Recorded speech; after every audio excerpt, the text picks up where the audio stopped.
BCB সভাপতি ফারুক আহমেদের পরিচালক হিসাবে মনোনয়ন বাতিল করে বৃহস্পতিবার প্রজ্ঞাপন দেয় জাতীয় ক্রীড়া পরিষদ।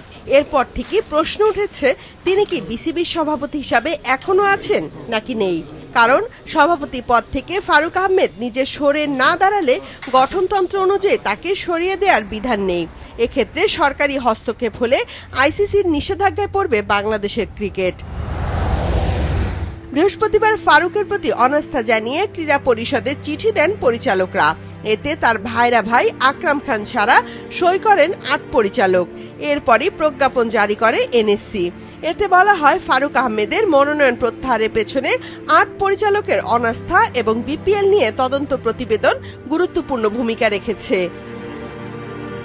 পরিচালক হিসাবে না থাকলে সভাপতি থাকার প্রাথমিক শর্তই হারিয়ে ফেলেছেন ফারুক। আবার সভাপতি নিজ থেকে পদত্যাগ না করলে তাকে সরিয়ে দেওয়ার বিধান গঠনতন্ত্রে নেই। সব মিলিয়ে একটি ধোঁয়াশাও তৈরি হয়েছে।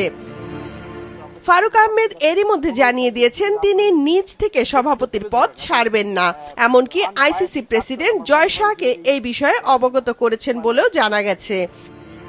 2024 সালের 5ই আগস্ট আওয়ামী লীগ সরকার পতনের পর বিসিবির সভাপতি হিসাবে পদত্যাগ করেন নাজমুল হোসেন পাপন। এরপর 21শে আগস্ট এনএসসির মনোনয়নে বোর্ড পরিচালক হন ফারুক আহমেদ। পরে সব পরিচালকদের ভোটে তাকে সভাপতির দায়িত্ব দেয়া হয়। এবছরের অক্টোবরের মধ্যে বিসিবি নির্বাচনের বাধ্যবাধকতা আছে। সে সময় পর্যন্ত অন্তর্বর্তী সভাপতি হিসাবে সাবেক অধিনায়ক আমিনুল ইসলাম বুলবুলকে নিয়োগ দিতে চায় সরকার। এরই মধ্যে বুলবুলকে কাউন্সিলর হিসাবে মনোনয়ন দিয়ে প্রজ্ঞাপন দিয়েছে এনএসসি।